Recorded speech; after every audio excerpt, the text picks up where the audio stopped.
"You're going to rot here. The only way you're leaving is in a coffin." My own son's words echoed in my ears like daggers as he shoved me violently into the small, rustic cabin. The sound of my phone smashing against the wooden floor was the last thing I heard before the lock clicked from the outside. He had destroyed my only connection to the outside world, and now I was completely alone, without food, without water, abandoned like an animal in a cage. My heart hammered so hard against my ribs I thought it would break free. At 66, after giving my entire life to this ungrateful son, I found myself imprisoned by his own hands, condemned to die of thirst and starvation, while he was off on a luxury cruise with Marlene, his wife, and that terrible mother-in-law who manipulated him so much. But let me tell you how I got here, how the woman who was once the center of a happy family ended up a prisoner of her own blood. My name is Ella. For 40 years, I believed I had built a strong family, one filled with love and sacrifice. I had worked since I was 18, a seamstress in a small textile factory downtown. My hands, rough from so much sewing and embroidery, held our family together after my husband left us when our son, Henry, was only 8 years old. From that moment on, Henry became my reason for living, the engine that pushed me out of bed before sunrise every morning so I could get to work on time. I remember the day I decided I would do anything to give my son the life he deserved. It was a rainy Tuesday in October, and Henry came home crying because the other kids were making fun of his worn-out sneakers. That night, while he slept, I counted every dollar I had saved for months to buy myself a new dress, money I immediately used to buy him the best sneakers in the store. Seeing his smile the next day was worth more than any outfit I could have bought for myself. That's how the years passed. Every extra dollar, every hour of overtime, every moment of rest I sacrificed, it was all for him. When he turned 16, I worked double shifts to buy him the motorcycle he wanted so badly. At 21, I mortgaged my small house to pay for his college education in engineering. I never complained. I never asked for anything in return. I truly believed a mother should give everything for her children without expecting anything back but their love and respect. Henry graduated with honors and got an excellent job at a construction company. I felt like the proudest woman in the world when I saw him leave every morning in his sharp suit, carrying his leather briefcase. "My son is a successful professional," I'd tell my neighbors with a smile that came from my soul. For the first few years after he graduated, our relationship seemed perfect. He visited regularly, took me out to elegant dinners, and always told me how grateful he was for all my sacrifices. Everything changed when he met Marlene. The first time he introduced her to me, something inside me cringed. It wasn't just her cold, calculating demeanor, but the way she looked at my son, as if he were an investment that needed to be protected from outside influences. Marlene was a 32-year-old woman, tall, with perfectly styled brunette hair and a smile that never reached her eyes. She worked as an administrator at a private clinic, and from the very start, she made it clear that she considered Henry's family, specifically me, to be beneath her social standards. During the first few months they were dating, I tried to get closer to her. I cooked her favorite dishes when they came to visit. I bought her small gifts with my few savings.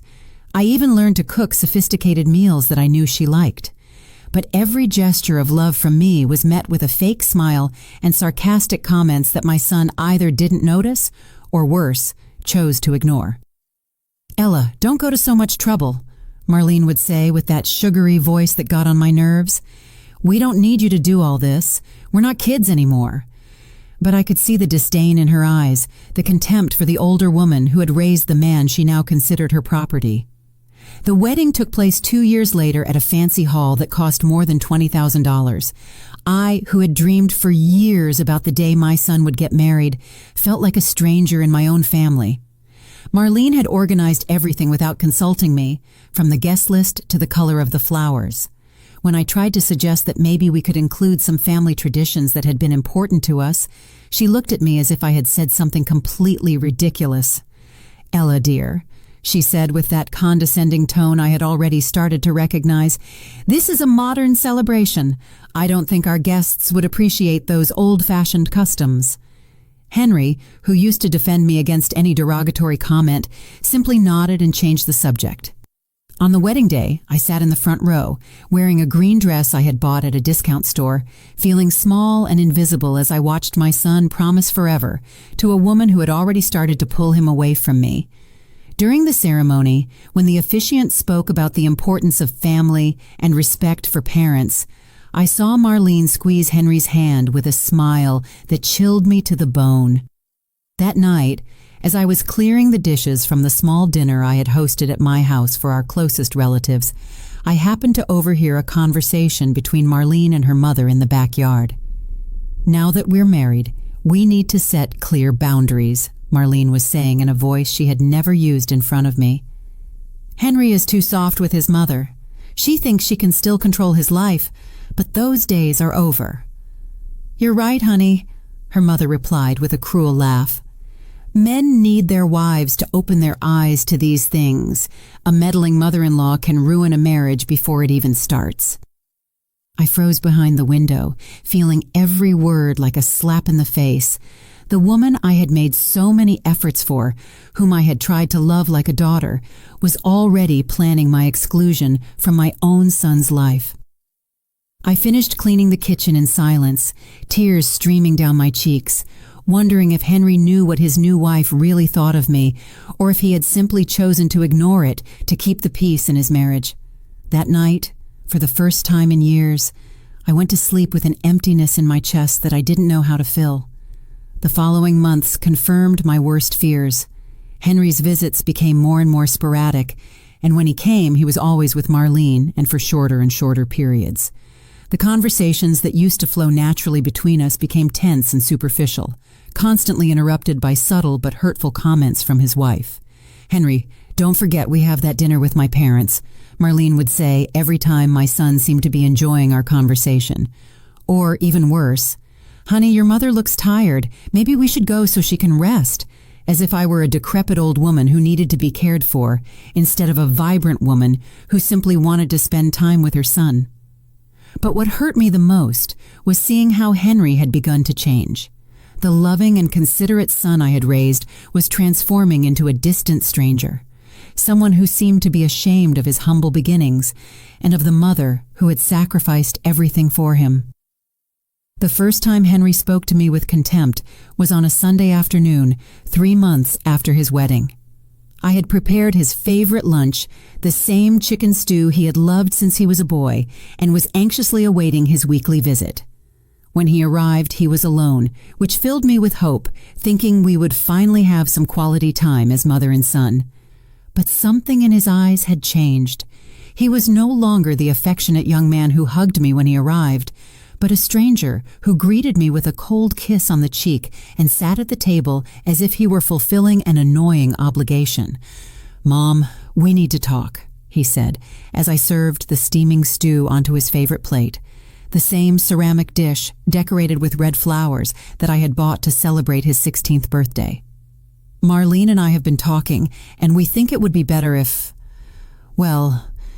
we started to have more space." His words hit me like a bucket of ice water. "Space? What does that mean, my son?" I asked, feeling my voice tremble despite my efforts to keep it steady. "It means that constant visits are affecting our marriage," he replied without even looking me in the eye, focused on stirring the stew as if it were the most important task in the world. "Marlene feels we don't have enough intimacy as a couple because I'm always coming over here." I sat across from him, feeling my legs shake. "Henry, you only come once a week. How can that affect your marriage? I just want to see you and spend time with you. You're the only thing I have." "Exactly! That's the problem!" he exploded, setting his spoon down on the table with a loud clatter that made the salt shaker jump. "I'm the only thing you have. Don't you realize how suffocating that is? I'm 30 years old, Mom. I can't keep being responsible for your happiness." His words were like daggers piercing my heart. The son I had worked for day and night, the one I had given up any chance of rebuilding my life for after his father abandoned us, was now telling me I was a burden on his existence. "I never asked you to be responsible for my happiness," I replied, my voice breaking. "I just asked you to love me as I have loved you. Is that too much to ask? Love shouldn't be a prison, he countered, repeating words that clearly weren't his own, but Marlene's.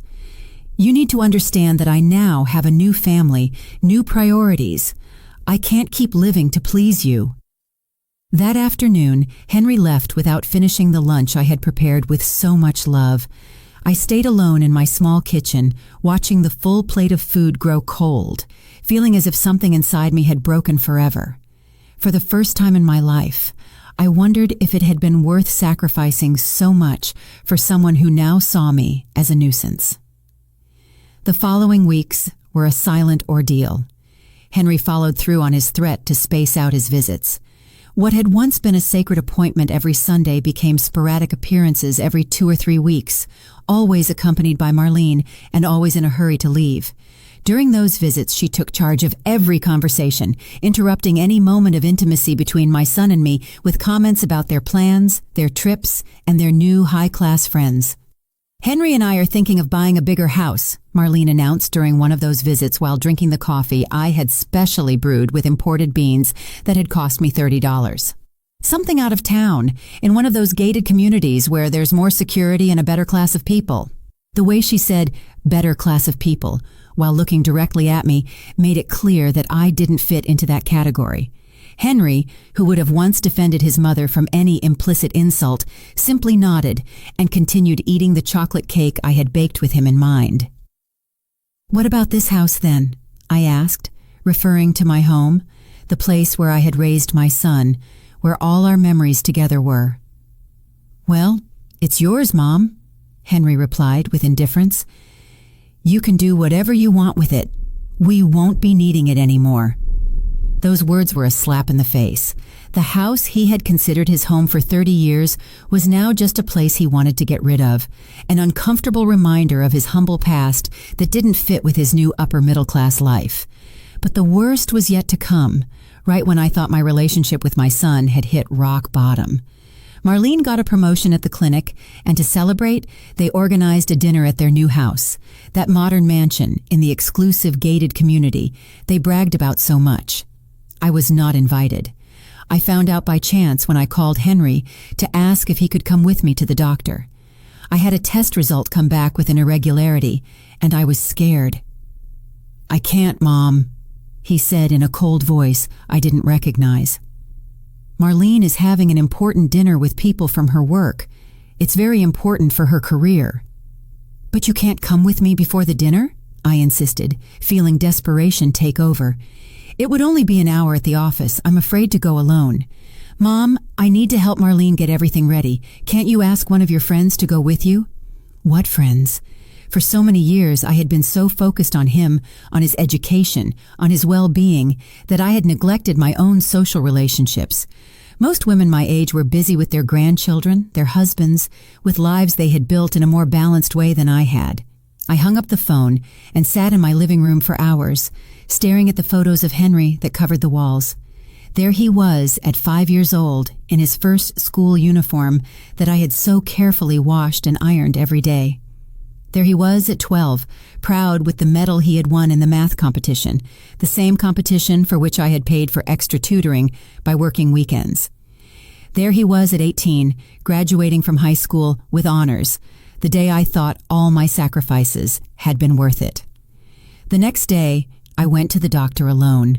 The results were benign, thank God, but the experience of sitting in that waiting room completely alone, surrounded by other women accompanied by their sons or husbands, made me feel the deepest loneliness of my life.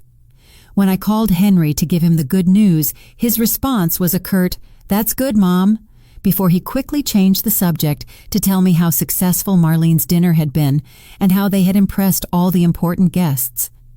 It was then that I began to understand that I had lost my son forever. He hadn't died, but the loving, grateful man I had raised no longer existed. In his place was an ambitious stranger who was ashamed of his roots and who had chosen a woman who systematically pushed him away from the mother who had given everything for him. The months passed, and the visits became even more infrequent. Henry only showed up when he needed something, for me to hold on to an important document for him, to prepare a specific dish to impress Marlene's bosses, or to borrow money for some unexpected expense that their new lifestyle demanded. "Mom, could you lend me $5,000? He asked me during one of his rare visits. "It's for the down payment on a new car. Marlene's broke down, and she needs something a bit more elegant for her job." $5,000 represented almost all of my savings, the money I had saved dollar by dollar for years in case I ever needed a medical emergency or a major house repair. But as always, I couldn't deny my son anything. "Of course, my son," I replied, feeling my heart shrink. "When do you need it?" "Tomorrow would be perfect," he said with a smile that for a moment reminded me of the sweet boy he used to be. "I promise I'll pay you back in 3 months." That promise was never kept. Every time I mentioned the loan, Henry had a new excuse.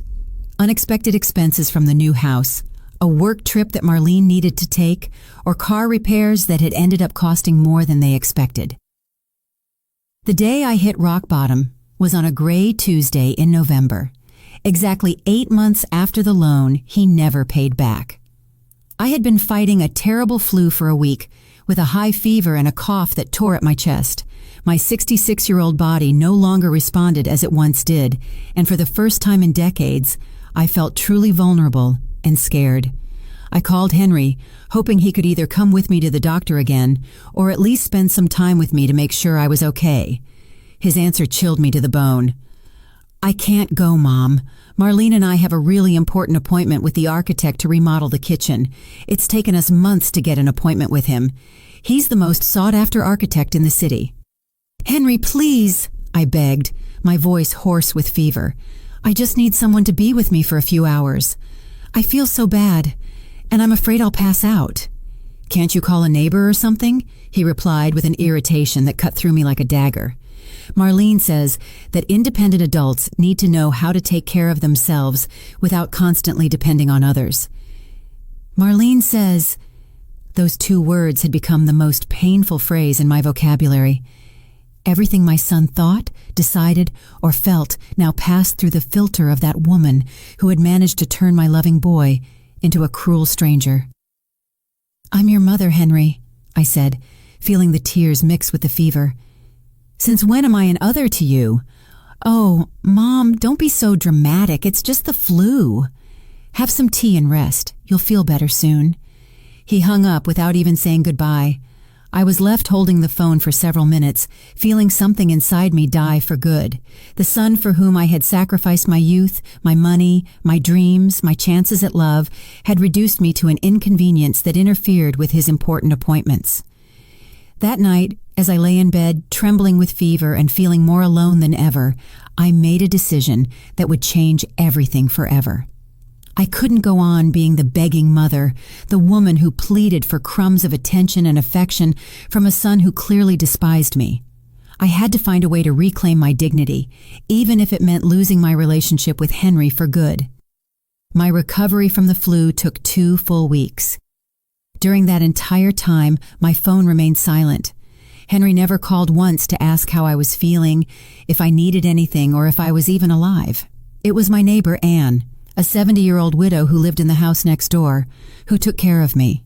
She brought me medicine, prepared warm soups, and sat by my side during the most difficult nights.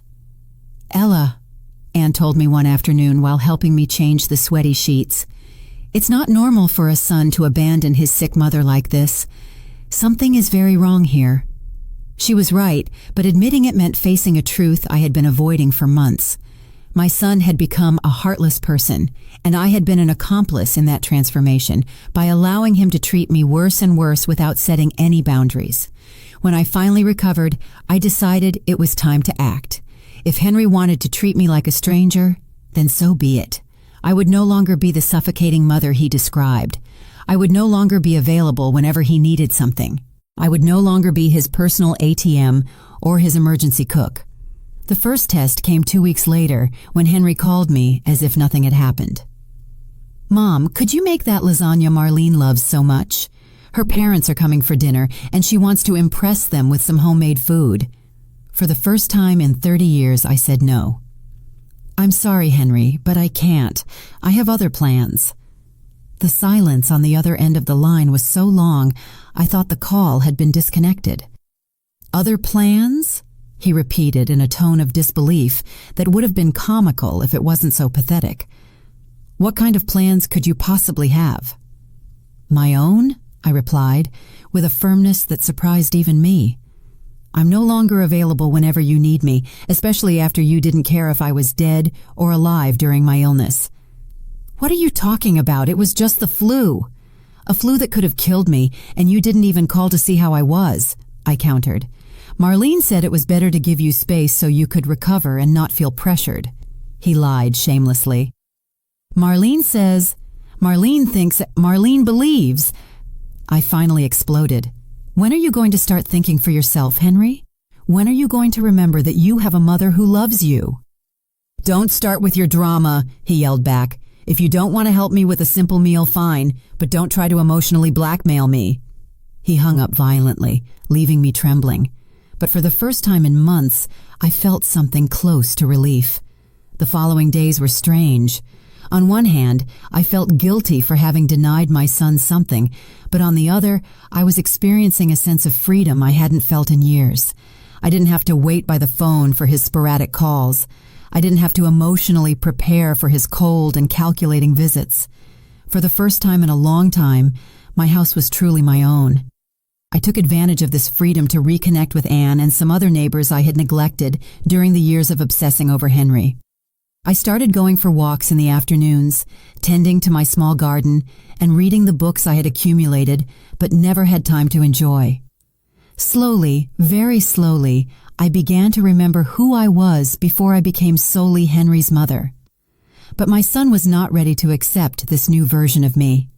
3 weeks after our phone argument, he showed up at my door unannounced, accompanied by Marlene, and with a look of fury I hadn't seen since his adolescence. "We need to talk," he said as he walked into my living room without waiting for an invitation. Marlene followed, wearing a designer purple outfit that probably cost more than my monthly salary from the factory. "Of course, make yourselves comfortable," I said sarcastically, but I decided to remain calm. "How can I help you?" "You can start by explaining what's been going on with you lately," Henry said, sitting on the armchair where he used to curl up as a child so I could read him bedtime stories. "First you hang up on me, then you refuse to help with a simple meal, and now the neighbors are saying you're talking trash about us."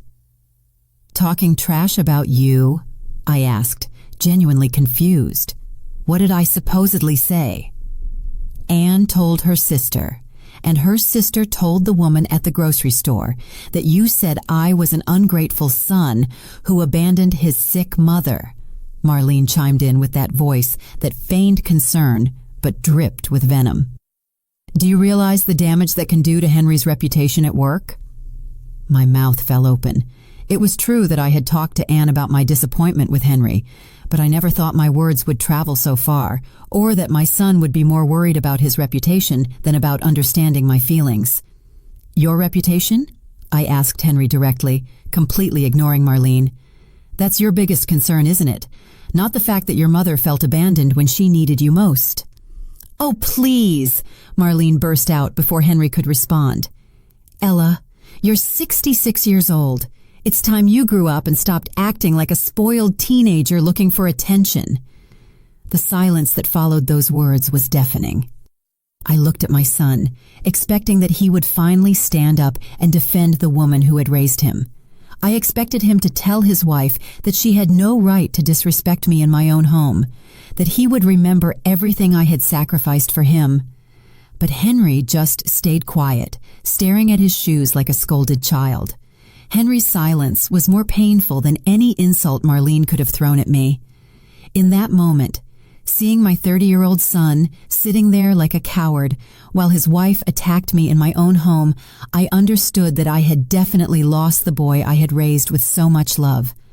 "I see you have nothing to say," I said directly to Henry, feeling a rage begin to replace the sadness I had carried for months. "I see you're going to let me be disrespected in my own house without lifting a finger to defend me." He finally looked up, but in his eyes there was no guilt or remorse, only annoyance. "Mom, Marlene isn't disrespecting you. She's just telling you the truth you need to hear. You can't keep living as if you're the victim of everything." "The victim?" I stood up, feeling all the frustration accumulated over the years begin to boil in my veins.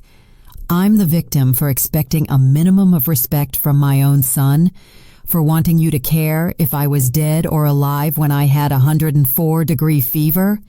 It was just the flu, he also yelled, standing up. You couldn't expect me to cancel my whole life for a simple flu.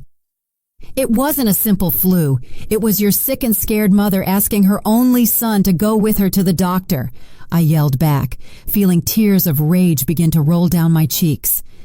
It was the woman who worked double shifts to pay for your college, who mortgaged her house to give you a career, who gave up every chance to be happy so that you could have everything you wanted. No one asked you to do that. His response hit me like a punch to the stomach. No one asked you to sacrifice your life for me. Those were your decisions. For a moment, the world stopped around me. My own son, the man I had given everything for, was telling me that my sacrifices had not only been unnecessary, but unwanted, that everything I had done out of love had been a gigantic mistake that he now resented. You're right, I said with a voice I didn't recognize as my own, cold and calm despite the storm raging inside me. No one asked me to sacrifice my life for you. They were my decisions, stupid decisions, by a woman who believed that a mother's love meant giving everything without expecting anything in return. Marlene smiled with satisfaction, clearly enjoying the spectacle of seeing me destroyed by my own son's words. I'm glad you finally get it, Henry continued, cruelly encouraged by what he interpreted as my surrender. Now maybe you can start living your own life instead of trying to control mine. Oh, I'm going to live my own life, I assured him, feeling a strange calm come over me. In fact, I'm going to start right now. I walked over to the small table where I kept my important documents and pulled out the paper I had been avoiding looking at for months. The will I had written years ago, in which Henry was the sole beneficiary of everything I owned. You know what, son? I said, holding the document in front of him. You're right. My sacrifices were my decisions I now deeply regret making. But this house, these savings, this inheritance you were going to receive, these are also my decisions. Henry's eyes fixed on the paper with an expression I couldn't quite interpret. What are you doing? I'm making a new decision, I replied, walking toward the paper shredder I had recently bought to get rid of old documents. I'm deciding that I no longer want a son who despises me to inherit anything from the stupid woman who sacrificed everything for him. Mom, wait! He yelled, lunging toward me as I slowly fed the will into the machine. But it was too late. The document disintegrated into thin strips that fell into the bin like confetti of my liberation. What did you just do? Marlene asked me, her voice suddenly high-pitched with her true concern.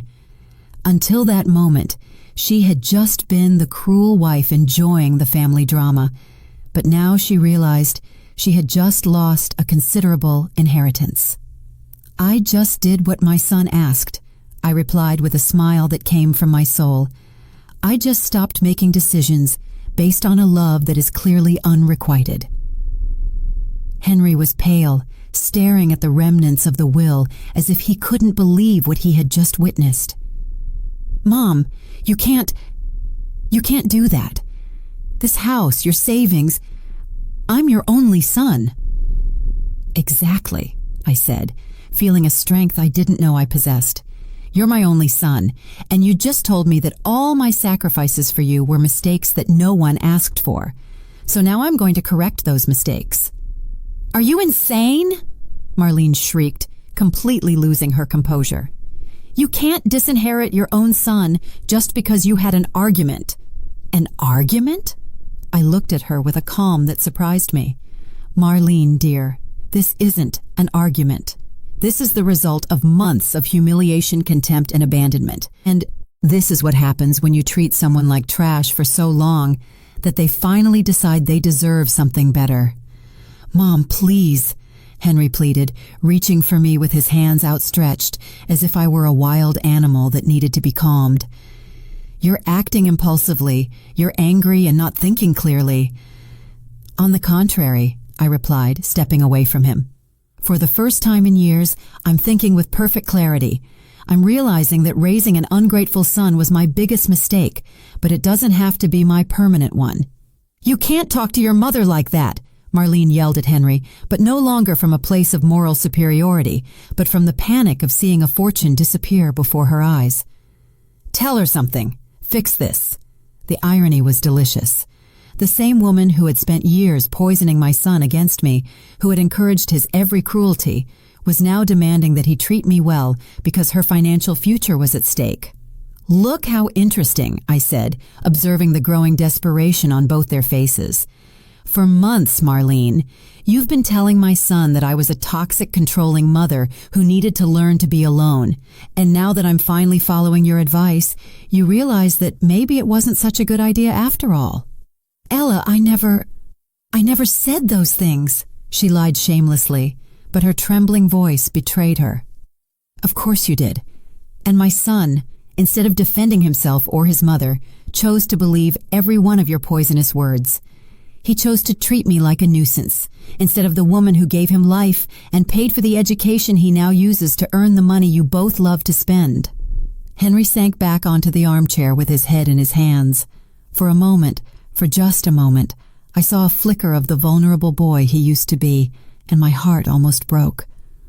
Almost, Mom, he said in a small voice. I know I've been difficult lately. I know I might not have been the son you expected, but you can't punish me like this. We're family. Family? I repeated the word as if it were the first time I had ever heard it. Do you know what that word means, Henry? It means being there when the other person needs you. It means mutual respect. It means not allowing anyone, not even your wife, to humiliate the person who gave you life. I can change, he mumbled, but his words sounded hollow even to himself. No, I responded with a firmness that surprised him. I'm no longer interested in whether you can change. I'm no longer interested in being the mother who begs for scraps of affection from a son who clearly despises me. I've decided I deserve better than that. But we're your only family, Marlene shrieked, now playing the emotional blackmail card she had so often criticized me for using. I smiled at her with a sweetness that contrasted brutally with my words. You were my family. Now you are two strangers who came to my house to disrespect me and demand an inheritance you're no longer going to receive. You can't do this, Marlene screamed, completely losing the mask of sophistication she had always worn with me. That house is worth more than $150,000. Your savings are our future. I heard her speak of our future, as if my money, the money I had earned sewing for 40 years, was something that belonged to them by divine right. The woman who had treated me like an ignorant peasant for years was now claiming my inheritance with the desperation of someone who had just seen their life plan vanish. Interesting, I said, crossing my arms. So now my savings are your future. The same woman who told me I was a dramatic old woman who needed to grow up is now here demanding that dramatic old woman's money. Henry stood up abruptly, with an expression I had never seen on his face before. It was a mixture of panic, rage, and something that looked dangerously like a threat. Mom, you're going to reverse this right now, he said in a low, controlled voice that reminded me of his father at his worst. You're going to call your lawyer, and you're going to make a new will where I'm your only heir. Or what? I asked, feeling a strange calm in the face of his threatening attitude. What are you going to do if I don't, Henry? Or you're going to find out what it really means to be alone, he replied, approaching me with slow, deliberate steps. Do you think anyone is going to take care of you when you're a frail old woman? Do you think you'll be able to keep this house when you're 80 and can't even walk? His words were like daggers, but they no longer hurt me as they once did. The woman who had endured months of humiliation had died in the last 20 minutes. In her place, someone stronger had been born, someone who finally understood her own worth. I'd rather die alone in a nursing home than continue living as the emotional slave of a son who despises me, I responded with a serenity that baffled him. I'd rather strangers take my money than give it to someone who treats me like garbage." "You're insane!" Marlene screamed again. "Completely insane. Henry, do something. Your mother has lost her mind." "I haven't lost my mind," I replied, walking toward the front door. "I've found it, and now I'm kindly asking you to leave my house." "We're not leaving until you fix this insanity," Henry declared, planting himself in the middle of the living room as if he owned the place. "Then I'll have to call the police to explain the concept of trespassing," I replied, heading for the phone. "Don't you dare!" he yelled, snatching the receiver from my hand with a violence that scared me. For the first time in this confrontation, I felt a flicker of real fear. The man standing in front of me was no longer my son. He was a desperate stranger, capable of anything to protect what he considered his, and in that moment, I knew I was in real danger. "Give me back that phone," I said, trying to keep my voice steady. "Not until you come to your senses," he replied, holding the device out of my reach. "You're going to sit down, you're going to calm down, and we're going to talk about this like civilized adults." "Civilized adults?" I laughed, feeling a hysteria that bordered on madness. "You're going to teach me about being civilized? You, the man who just snatched the phone from his 66-year-old mother?" "It's for your own good," he yelled. And in that moment, I saw Marlene's influence on him completely. Those were words she had used with me many times, always justifying her cruelties as acts of tough love. "My own good," I repeated, feeling the last fiber of maternal love break for good in my chest. "For 30 years, everything you've done against me has been for my own good. Marrying a woman who hates me was for my own good. Abandoning me when I was sick was for my own good. Humiliating me in my own home is for my own good." Marlene approached us with that fake smile I knew so well. "Ella, dear, I know you're hurt, but you have to understand that Henry only wants what's best for you. We all want what's best for you. All of us." I looked at her with an incredulity that was almost comical. "You want what's best for me? You, the woman who spent 2 years poisoning my son against me? The woman who told me I was a dramatic old lady who needed to grow up?" That was just frustration in the moment," she lied pitifully. "You know we appreciate you very much." "You appreciate me?" I repeated her words as if they were a particularly funny joke. "You appreciate me so much that my son didn't speak to me for 2 weeks when I was sick? You appreciate me so much that you come to my house to demand I reverse a decision I made about my own money?" Henry moved closer, still holding the phone out of my reach. "Mom, listen to me. You are going to make a new will. You are going to leave me this house and your savings, and we are going to forget this ridiculous conversation." "Or what?" I asked again, but this time with a smile that visibly disturbed him. "Or you're going to find out what it means to be completely alone," he threatened. "Without a son, without money, without anyone who cares about you." "Henry," I said, moving toward him until our faces were just a few inches apart, "I'm already completely alone. I've already found out what it's like to have a son who doesn't care about me. The difference is that now I've finally decided to do something about it." Something in my tone must have alarmed him, because for the first time since this confrontation began, I saw uncertainty in his eyes. "What do you mean by that?" "I mean you two are going to leave my house right now and you are never coming back. I mean I'm going to change the locks tomorrow. I mean I'm going to make a new will where all my money goes to charities that help single mothers, so no other woman makes the mistake of sacrificing everything for an ungrateful son." "You can't do that!" they both yelled in unison, like a chorus of greed and desperation. "I can and I will," I assured them. "And if you ever bother me again, I'm going to call the police and I'm going to tell them exactly what kind of people you are. I'm going to tell them how you treated an old woman, how you threatened her in her own home, how you snatched her phone when she tried to call for help." Henry stared at me for a long moment, and for an instant, I thought that maybe he was finally going to react like the son I had raised. I thought he was going to give me back the phone, that he was going to apologize, that he was going to remember who I was to him. Instead, he threw the phone against the wall with such force that it shattered, filling my living room with broken plastic and crushed wires.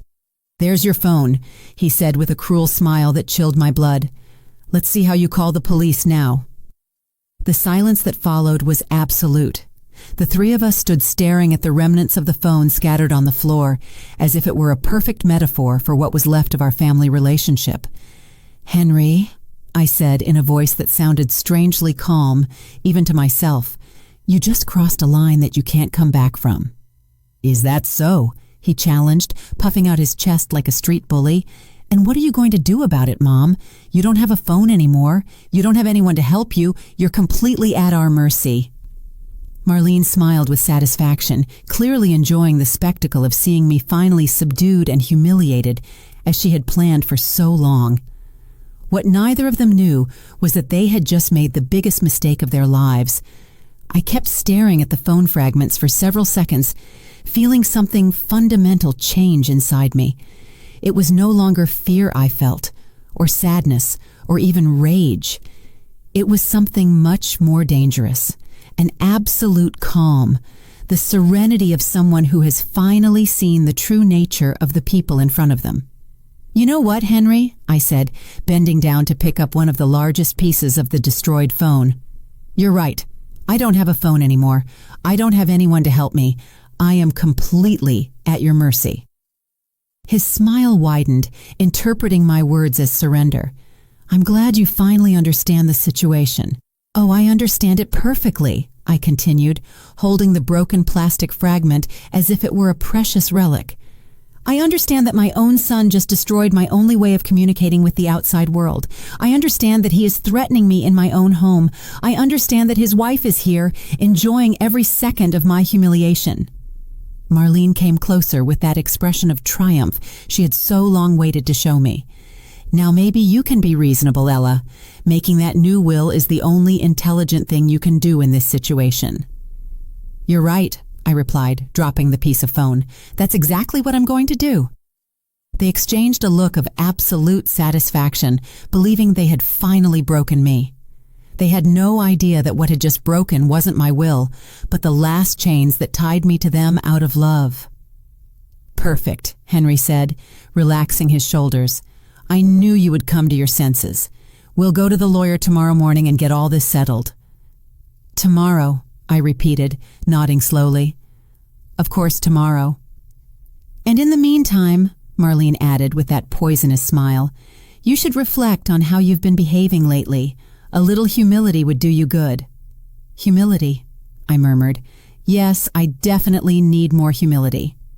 Henry headed for the door, clearly satisfied with the outcome of his intimidation.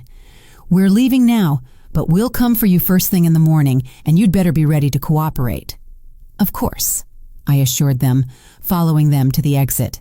"I'll be completely ready." Marlene stopped at the threshold and looked at me with the condescension she had perfected. "Ella, I know this has been hard for you, but one day you'll thank us for opening your eyes. Sometimes tough love is the only thing that works." "Tough love," I repeated her words. "Yes, I definitely need to learn more about tough love."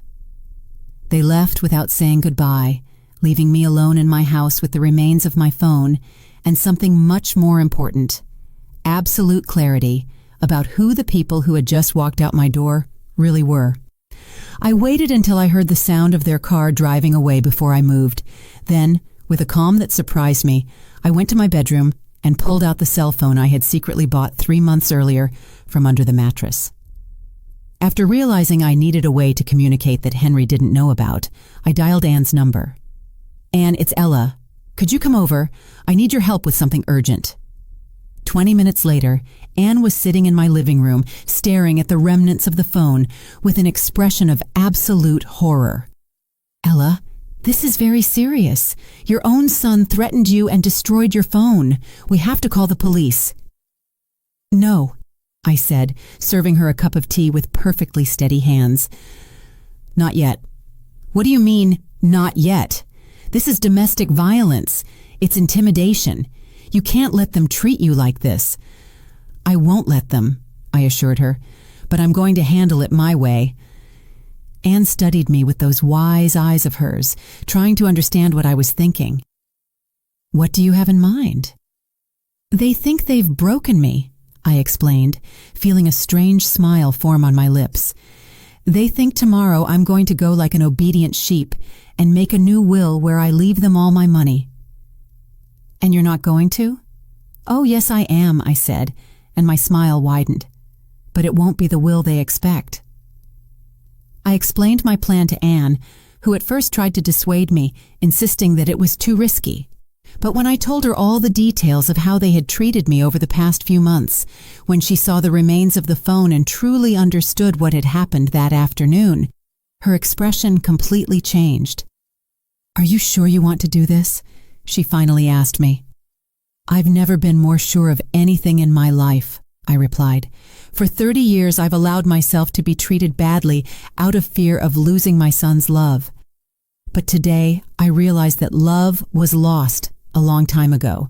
What's left isn't love, it's habit, convenience, and greed." Anne nodded slowly. "What do you need me to do?" "I need you to be my witness," I said. "I need you to see exactly how they behave toward me, so that when all this is over, you can testify about what really happened." That night, I couldn't sleep, but it wasn't because of fear or anxiety. It was because of the strange sense of freedom I was experiencing. For the first time in decades, I was going to take total control of my life. I was going to prove to Henry and Marlene that they had completely underestimated the woman they thought they had domesticated. At 6 a.m, I called the lawyer who had drawn up my original will. I explained that I needed to make some urgent changes and asked him to come to my house that same morning before Henry and Marlene arrived. "Are you sure about these changes, Ms. Ella?" the lawyer asked me after reviewing the new instructions I had given him. "They're quite drastic." "Completely sure," I confirmed, signing each page with a determination I hadn't felt in years. "And I want it to be absolutely clear that I am making these decisions in full use of my mental faculties, without any coercion." "Understood. The documents will be filed immediately." At 10 a.m, just as they had promised, I heard Henry's car pull up in front of my house. Anne was hiding in the kitchen, from where she could hear everything happening in the living room. My cell phone was recording, hidden among the couch cushions. I opened the door before they could knock, with a perfectly acted expression of resignation. "Good morning," I said in a submissive voice. "I was expecting you." Henry walked in with the arrogance of a conqueror he had shown the night before. "Perfect. I see a night of reflection did you good." "Yes," I murmured, keeping my gaze low. I understood everything perfectly. Marlene studied me suspiciously, as if she sensed that something wasn't quite right, but the performance of a defeated woman I was putting on seemed to convince her. "Did you call the lawyer?" Henry asked me. "He already came," I informed them. "The new will is already done." They exchanged a look of absolute triumph. They had won, or so they thought. "Excellent," Marlene said, sitting on my sofa as if she owned the house. "And what exactly does it say?" I showed them a copy of the document, watching their eyes light up as they read the first lines. What they didn't know was that what they held in their hands was a fake copy, prepared specifically for this moment.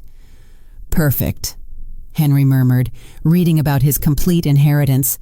"I knew you would come to your senses." "Yes," I said, feeling the adrenaline begin to rush through my veins. I came to my senses completely. "Now that this is settled," Marlene said, putting the fake copy of the will in her purse like a trophy, "we need to talk about some other practical matters." "What kind of matters?" I asked, perfectly maintaining my act as a submissive, defeated woman. "Well," Henry chimed in, making himself comfortable in the armchair as if he were the new owner of the house. "Now that we know this property will eventually be ours, Marlene and I have been thinking that maybe it would be better if you moved to a place more appropriate for your age." "Appropriate for my age?" I repeated, feeling the rage begin to boil in my veins, but keeping my voice calm. "Yes, Mom, a place where you can receive the care you need. A senior living facility, maybe something with medical staff available 24/7. Marlene nodded with enthusiasm. We've been looking into some very good options, places where you can socialize with people your own age, where you won't have to worry about maintaining this big house." "I see," I murmured, clenching my fists behind my back. "And when would I have to make this transition?" "Well," Henry said, exchanging another knowing look with his wife, "we were actually thinking, the sooner the better. This house needs some major renovations if we're going to sell it for its real value."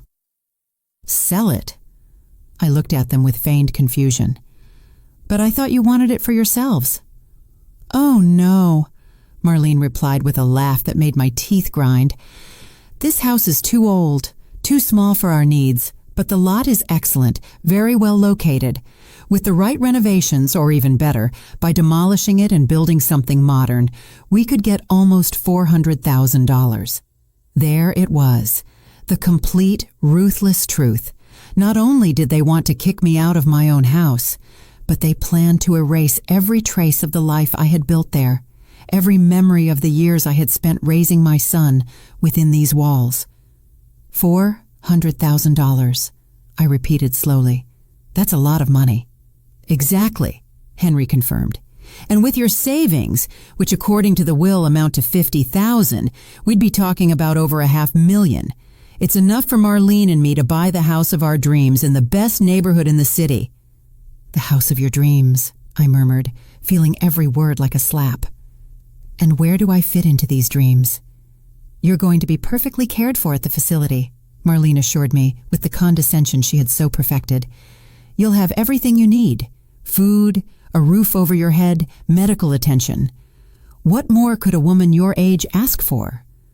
What more could I ask for? Maybe respect, maybe gratitude, maybe for the son I sacrificed my whole life for, not to treat me like an old piece of furniture to be gotten rid of." "And when would all this be ready?" I asked them, still maintaining my act. "Actually," Henry said, looking at his wife as if asking for permission to continue, "we've already made some calls. There's a very good facility on the outskirts of town that has immediate availability. We could take you tomorrow morning to check it out." "Tomorrow?" The speed with which they had organized my exile took my breath away. "Isn't that a bit rushed?" "Mom," Henry said with the forced patience one uses with difficult children, "the longer we wait, the harder it will be for you to adapt. It's better to make the change quickly, like ripping off a Band-Aid." "Like ripping off a Band-Aid?" That was the metaphor my son had chosen to describe the moment he would uproot me from my home, my memories, from everything that had been my world for 4 decades. "Besides," Marlene added, "we've already contacted some contractors to come and appraise the property. One of them can come next week, but we need the house to be available." "Available," I repeated to myself. "Exactly," she confirmed with a smile she didn't try to hide. I stayed silent for several minutes, pretending to process all the information they had given me. In reality, I was savoring every second of this conversation, recording every cruel word, every ruthless plan, every display of the greed and contempt they had been hiding behind their masks of filial concern. "You know what?" I finally said, getting up from the couch with deliberately slow movements. "I think you're right. I think it's time I accepted the reality of my situation." They both visibly relaxed, interpreting my words as the total surrender they had been looking for. "I'm glad to hear you say that," Henry said, also standing up. "I know it's difficult, but in the end, you'll be happier this way." "Happier," I nodded. "Yes, I'll definitely be happier." "So tomorrow we'll go see the facility?" Marlene asked, already taking out her phone to make some sort of arrangement. "Tomorrow," I confirmed. "But first, there's something I need to show you. Something important I found while I was organizing my things for the move." "What is it?" Henry asked with sudden interest. "It's in the basement," I explained, heading for the door that led to the stairs. "It's something that belonged to your grandfather, something I thought you might like to have as a family keepsake." Curiosity got the better of any caution they might have had. The two of them followed me into the basement, descending the wooden stairs that creaked under our feet. My basement was a place Henry had avoided for years. As a child, he had an irrational fear of closed, dark spaces, and as an adult he simply decided he had no reason to go down there. What he didn't know was that I had turned that space into my private sanctuary, the place where I kept all my most precious memories and some other items I had been collecting for years. "It's a bit dark," I told them, turning on the stair light but leaving the rest of the basement in shadows. "Be careful where you step." We reached the bottom of the stairs, and I flipped on the main light. The basement lit up, revealing what I had been preparing for months without their knowledge. "What is all this?" Marlene asked, looking around with a mixture of confusion and alarm. The walls were covered with photographs, documents, and newspaper clippings. But they weren't normal family keepsakes. They were evidence. There were photos of the bruises I had gotten after the times Henry had shoved me during our arguments. Copies of bank statements that showed all the loans he had never paid back. Recordings of conversations where he and Marlene talked about me disrespectfully, thinking I couldn't hear them. "This is my archive," I explained with a calmness that contrasted brutally with the look of growing panic on their faces. "Everything you've done, everything you've said, everything you've planned, it's all here." Henry walked up to one of the walls, reading some of the documents with a paleness that gave me immense satisfaction. "Mom, what is this? Why?" I finished his question. "Why did I document everything? Because I knew that eventually I was going to need proof of who you two really are." Marlene had found the transcripts of some of their cruelest phone conversations I had secretly recorded over the last few months. "This is illegal!" she shrieked, holding the papers with trembling hands. "You can't record private conversations." "Actually, I can," I informed her.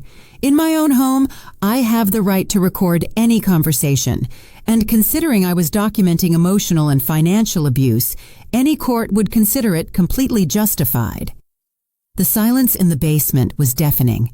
Henry and Marlene moved between the walls, covered in evidence like zombies, reading transcripts of conversations where they had planned my future without consulting me, seeing photographs that documented every humiliation, every moment of contempt they had made me endure. "This right here," I said, pointing to a particular section of the wall, "is every time you borrowed money from me and never paid me back a single cent.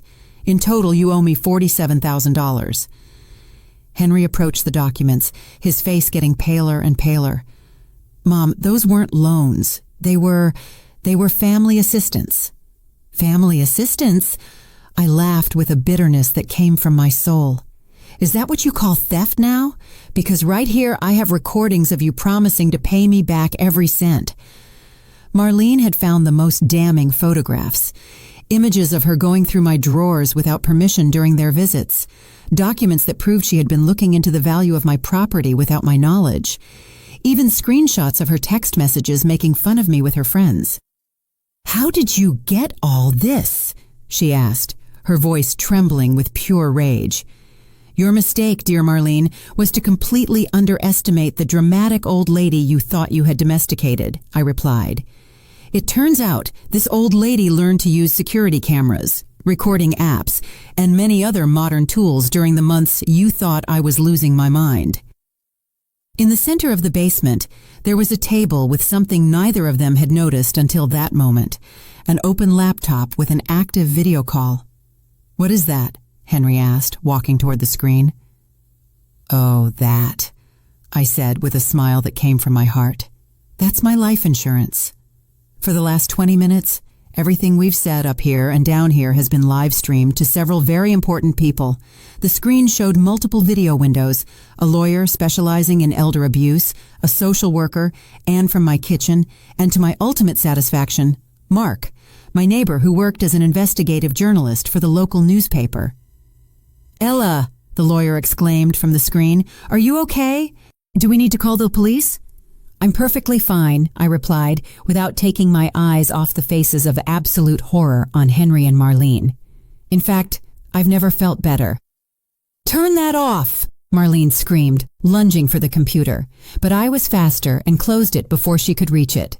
"Too late," I informed her. "Everything is already recorded and saved in multiple locations. Your plans to put me in a facility, your comments about demolishing my house, your confession about the $400,000 you expect to make from my property, all of it.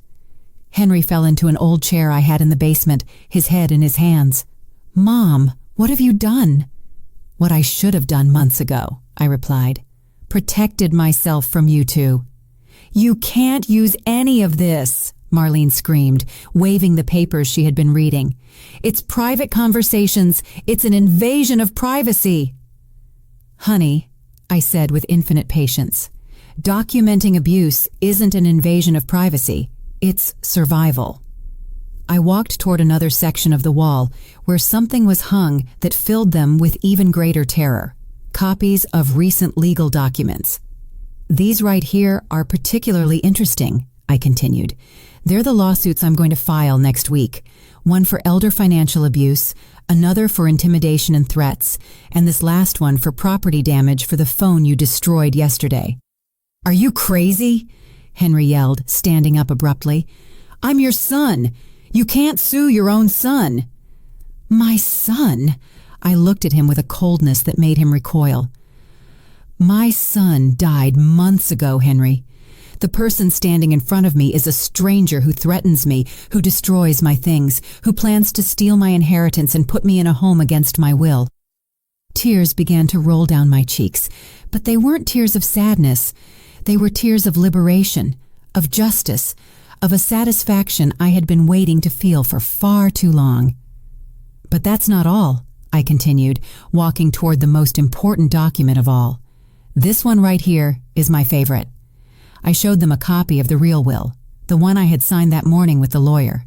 "Remember the will I showed you upstairs? It was fake. This is the real one." Henry snatched the document from my hands, reading it with a desperation that gave me more pleasure than I had felt in years. "This can't be," he mumbled, reading line by line. "You can't have done this."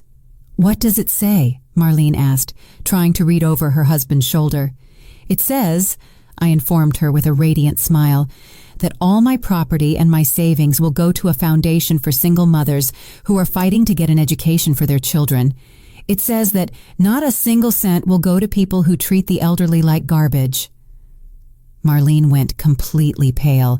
"You can't do that. We're your family." "My family." I laughed until my ribs hurt. "My family doesn't threaten me. My family doesn't plan to put me in a facility so they can sell my house. My family doesn't destroy my things when they don't get what they want."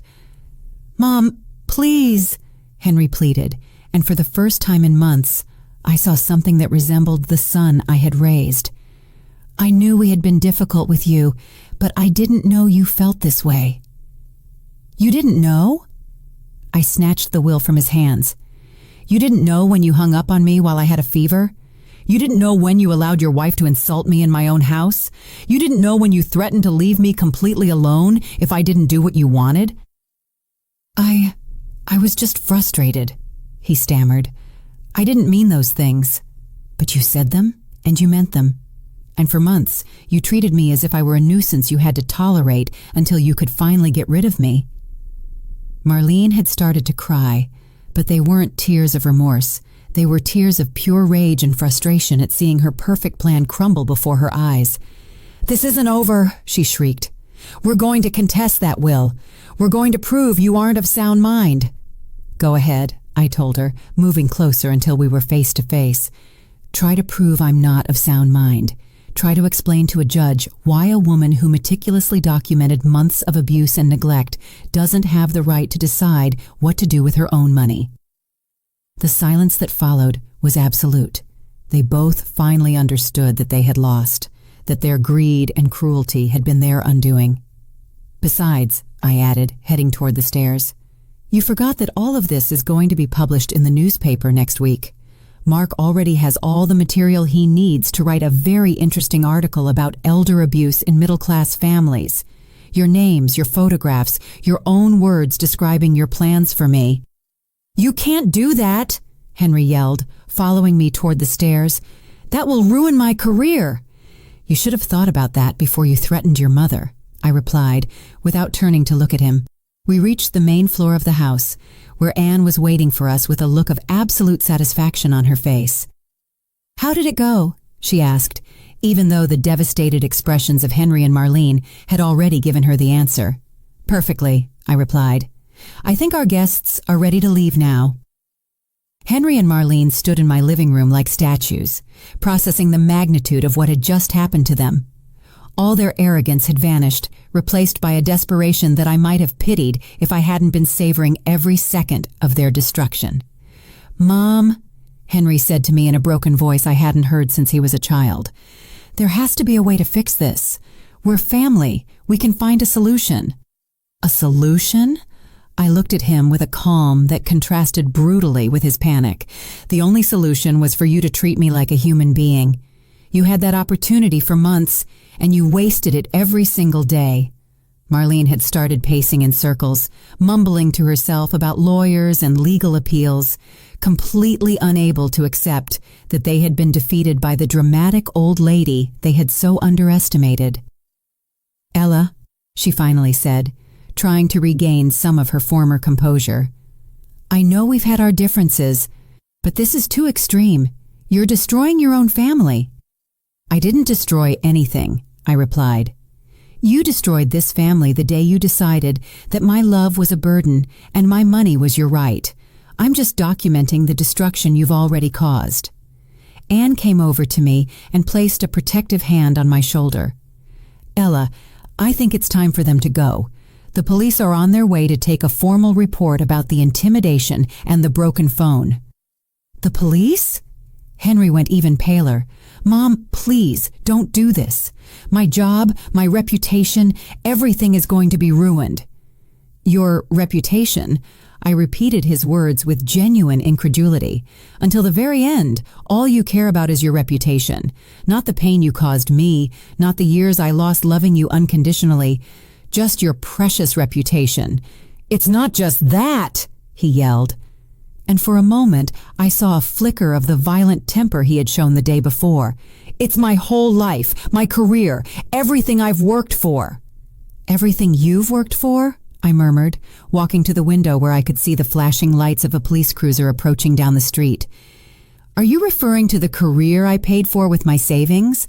The job you got thanks to the education I financed by working double shifts?" The sound of the siren grew louder, and both Henry and Marlene instinctively headed for the door like frightened animals looking for an escape. "Don't go yet," I said to them with a smile that must have been terrifying. "I want you to stay and meet the officers. I want you to personally explain why you thought threatening a 66-year-old woman was a good idea." The police knocked on the door at exactly 3 o'clock in the afternoon. 2 young officers listened to my story with a seriousness that filled me with satisfaction. Anne corroborated everything she had witnessed, and the audio recordings I had made were accepted as preliminary evidence. "Ms. Elliott," one of the officers said to me after taking all the information, "do you want to press formal charges against your son and his daughter-in-law?" I looked at Henry, who was sitting on my sofa with his head in his hands, completely defeated. For a second, just 1 second, I felt a flicker of the maternal love that had defined my life for so many years. Then I remembered his words from the day before. "No one asked you to sacrifice your life for me." I remembered the cruel smile with which he had destroyed my phone. I remembered the plans they had made to put me in a facility without my consent. "Yes," I replied to the officer in a firm voice. "I want to press formal charges." The legal process that followed was exactly as devastating as I had expected. The local newspapers covered the story in great detail, especially after Mark published his investigative article titled "The Price of Indifference: When Children Become Predators." The company where Henry worked fired him after the scandal reached his supervisors. Marlene lost her position at the clinic when the administrators decided that a person involved in elder abuse was not appropriate for a medical environment. But what gave me the most satisfaction was not their professional ruin, but something much simpler and more personal. One afternoon, 3 months after all the legal drama, Henry showed up at my door. He was alone, without Marlene, with a defeated expression that would have broken my heart under other circumstances. "Mom," he said when I opened the door, "can we talk?" I looked at him for a long moment, studying his haggard face, his deep, dark circles, the way he had aged years in just a few weeks. "No," I replied simply. "Please," he pleaded, and tears began to roll down his cheeks. "I've lost everything. My job, my reputation, my marriage. Marlene left me last week. I have nothing." "Now you know how that feels," I said with an absolute calm. "Now you know what it's like to lose everything because of someone who's supposed to love you." "Mom, I'm sorry. I'm so sorry about everything. I know I was terrible to you. I know you didn't deserve anything we did, but I'm your son. There has to be some way to fix this." For a moment, I felt the familiar temptation to comfort him, to open my arms and forgive everything as I had done so many times before. But then I remembered something I had learned during these months of freedom. Forgiveness without consequences isn't love. It's cowardice.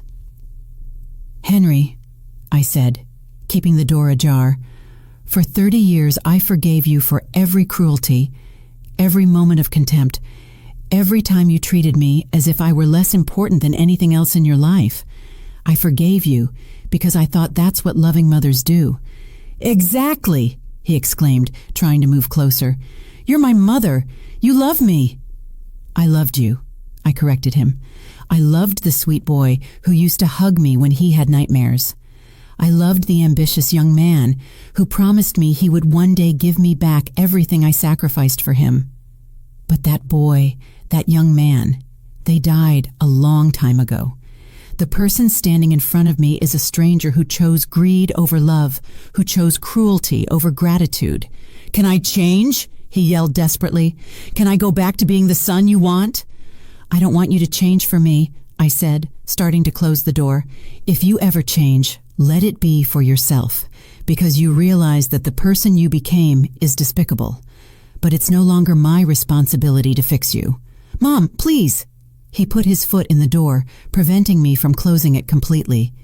"You can't abandon me like this. I'm your only son." I didn't reply with a firmness that surprised even myself. "You abandoned me. I'm just officially acknowledging something that happened months ago." I gently but firmly pushed his foot away and closed the door. I heard his sobs on the other side, his pleas, his promises of change that came far too late. I stayed on the other side of the door for several minutes, listening to the man who had once been my reason for living completely fall apart on my porch. Part of me wanted to open it, to comfort him, to go back to being the mother who forgave everything. But a stronger part, the part of me that had been reborn in that basement full of evidence, the part that had learned to value herself, stood firm. Finally, I heard his footsteps walking away, the sound of a car starting, and then silence. I went to the kitchen where Anne was waiting for me with a cup of hot tea and a proud smile. "How do you feel?" she asked me. "Free," I replied, taking the cup with hands that no longer trembled. For the first time in 30 years, I feel completely free. That night, as I got ready for bed in my house, which no one was going to take from me anymore, I reflected on everything that had happened. I had lost my only son, but I had gained something infinitely more valuable: my dignity. At 66, I had learned that self-love isn't selfishness, it's survival. I had learned that setting boundaries isn't cruelty, it's a necessity. I had learned that sometimes the only way to save what is left of your soul is to cut the ties that are destroying you. I gave everything for a son who saw me as a walking ATM, but now, finally, I was going to give everything for the only person who truly deserved it, myself. And for the first time in decades, that perspective didn't scare me, it excited me.